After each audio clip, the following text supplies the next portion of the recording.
ہے ماں کیا قرآن نہیں پڑھتی ہو؟ وَمَن يَتَّقِ اللَّهَ يَجْعَل لَّهُ مَخْرَجًا وَيَرْزُقْهُ مِنْ حَيْثُ لَا يَحْتَسِبُ۔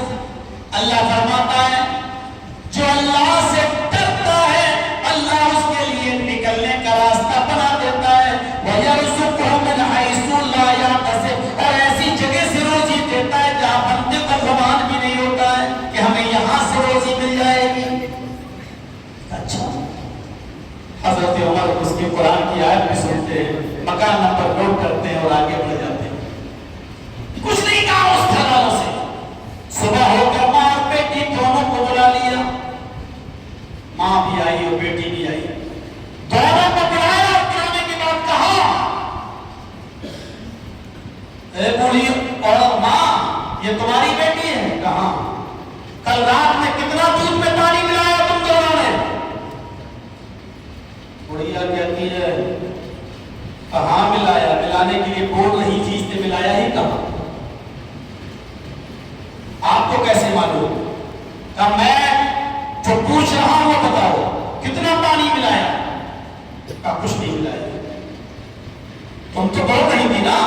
کہا میں بول رہی تھی لیکن یہ پانی نہیں ملائی۔ حضرت عمر نے کہا کہ ماں میں جانتا ہوں اس نے پانی نہیں ملایا بلکہ اس نے تم سے یہ کہا عمر کا اعلان ہوا ہے۔ کہا جی پھر تم نے یہ بھی کہا ہے عمر اتنی رات میں نہیں دیکھ رہا ہے پانی ملا لو، تو پھر اس نے یہ جواب دیا عمر نہیں دیکھ رہا ہے تو کیا ہوا عمر کا رب تو دیکھ رہا ہے۔ کہاں؟ تمہاری بیٹی عمر سے نہیں عمر کے رب سے ڈرتی ہے، اس لیے میں نے تمہیں یہاں بلایا ہے، بتاؤ اس بچی کا کہیں رشتہ ہوا یا نہیں ہوا؟ کہاں رشتہ اس کا ہوا ہے؟ اتنی ایمانداری سے رہے گی تو ہم غریبوں کی ہم کون لڑکی پوچھیں؟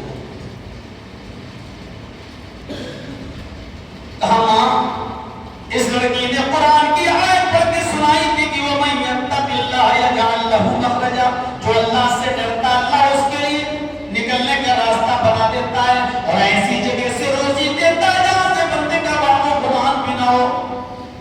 تیری بیٹی کا ہاتھ پیلا ہوگا، اب یہ بتا کہ عمر اپنے بیٹے کے لیے تیری بیٹی کا ہاتھ مانگ رہا ہے، کیا تو اپنی بیٹی عمر کے بیٹے کو دے گی؟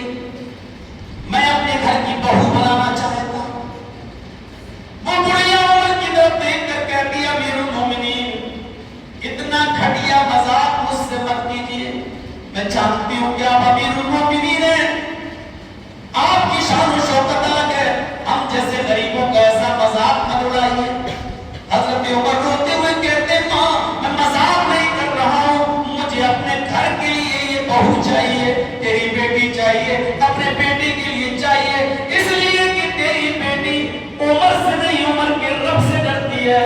اگر رب سے ڈرنے والی بیٹی میرے گھر کی بہو بن کر آ جائے تو بھی پورے گھر کو اللہ والی بنا دے گی اور میرے گھر میں برکت ہی برکت ہوگی، اور اپنے بیٹے کے لیے دیندار لڑکی دیکھنے کی بس شادی کرانے کی بس اللہ مجھے بھی بخش دے گا۔ میں اپنے بیٹے کے لیے تیری بیٹی کا ہاتھ مانگ رہا ہوں، اور پھر تاریخ گواہ ہے میرے بھائیو وہ بڑھیا تیار ہو گئی اور حضرت عمر نے اپنے بیٹی کا نکاح اس لڑکی کے ساتھ کر دیا۔ آپ کے گاؤں میں تو لڑکیاں اس لیے بیٹھی ہوئی ہیں کیونکہ ان کو اچھے لڑکے نہیں مل رہے، اور اچھے لڑکے مل رہے ہیں آپ کے یہاں دیندار تو آپ کی بیٹی کے اسٹیٹس کے مطابق نہیں ہے، ان کے لیبل کے مطابق نہیں ہے، اور اس کا الٹا بھی ہو رہا ہے۔ بہت سے لڑکے اس لیے 25 اور 28 اور 30 سال کے ہو گئے ہیں کیونکہ وہ جتنا مال چاہتے ہیں ان کو اتنا مال نہیں مل پاتا۔ تو ان کا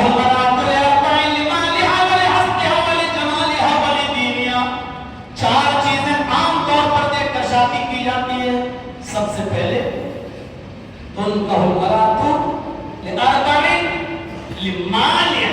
سب سے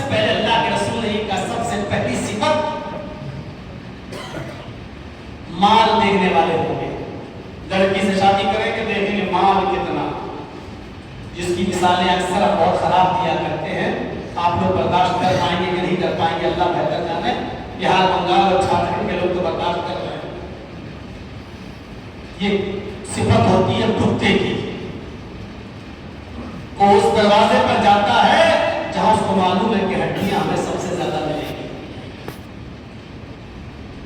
جس کو زیادہ ہڈیوں کا لالچ ہوتا ہے وہ اس دروازے پر جاتا ہے, اسی کے سامنے تو ملاتا ہے. تو کچھ ایسے کتا صفت لوگ ہیں جو یہ دیکھنا چاہتے ہیں کہ ہمیں کتنا مال ملے گا ہمارے بیٹے کی شادی. وَلِحَسْبِهَا, دوسری چیز ہوتی ہے حسب و نسب, اسٹیٹس. میں خان ہوں تو لڑکی کی خان ہوں, میں ایم کام پڑھا ہوں تو لڑکی بھی کم سے کم بی کام ہو, میرا گھر 5 منزل ہے تو لڑکی کا بھی گھر کم سے کم 4 منزل ہونا چاہیے. میرے اسٹیٹس اور میرے لیبل کی ہو. حضرت عمر نے کیا اسٹیٹس دیکھا تھا اس لڑکی کا جس کو دیکھنے کی بہو بنایا تھا؟ کون سا اسٹیٹس؟ 22 لاکھ مرتبہ پر حکومت کرنے والی شخصیت, 22 لاکھ مرتبہ پر. اردن, الجزائر, عراق, ایران, مصر, شام, سوریا, الجزائر, آذربائیجان, یہ سب الگ الگ کنٹری ہیں, الگ الگ ملک. یہ پہلے سب ایک تھے, ایک, اور ان سب کے اوپر حکومت تھی حضرت عمر کی. 22 لاکھ پر حکومت کرنے والی شخصیت. اس نے اپنے بیٹے کے لیے اسٹیٹس نہیں دیکھا کہ ہم بھی کسی دوسرے علاقے کے راجا مہاراجا کی, بادشاہ کی یا امیر کی بیٹی سے شادی کریں گے. کوئی اسٹیٹس نہیں دیکھا. وَلِحَسْبِهَا وَلِجَمَالِهَا, تیسری چیز دیکھی جاتی ہے خوبصورتی. چاہے خود لنگور ہو لیکن لڑکی حور چاہیے, خود چڑھار ہو لیکن لڑکی پیسے والی بھی ہو, خود جھوپڑی میں رہتے ہو لیکن لڑکی محل میں رہنے والی ہو. اور خوبصورتی میں وہ آج کل کی ماڈرن زمانے کی ہیروئنوں کو انسٹاگرام اور فیس بک پہ دیکھ کے دھوکے میں پڑ جانا. یہ سب حقیقت میں دیکھو گے تو سچ بتاتا ہوں کہ ایک بالٹی پانی کے اگر ان کے چہرے پہ ڈال دو گے نا تو ان کی اولاد ان کو نہیں پہچان پائے گی کہ میری اماں ہے, میری بہن کون ہے. یہ آج کل کے زمانے میں ایسا دھوکہ دیا جا رہا ہے, چکر میں مت آئیے. بولے جمال یہاں کچھ ہے تو خوبصورتی دیکھ کر شادیاں کرتے ہیں. بولے دین یہاں, اور ایسے بھی لوگ ہیں جو دینداری کو دیکھ کر شادی کرتے ہیں. اللہ کے نبی نے فرمایا فَاسْفَرْ بِذَاتِ الدِّينِ, دین والی کو ترجیح دو. تَرِبَتْ يَدَاكَ, اے مہر دیکھنے والوں, اے حسب و نسب دیکھنے والوں, اے خوبصورتی دیکھنے والوں, تَرِبَتْ يَدَاكَ, تیرے دونوں ہاتھ برباد ہو جائیں, یعنی تو خاک آلود ہو جائے. بد دعا دے رہے اللہ کے رسول ان کو جو یہ چیزیں دیکھ رہے ہیں اور دینداری نہیں دیکھ رہے. تو تقویٰ پیدا کرو اپنے اندر. حضرت عمر فاروق نے تقوی والی لڑکی کو اپنے آپ یہ تقویٰ پیدا ہونا چاہیے.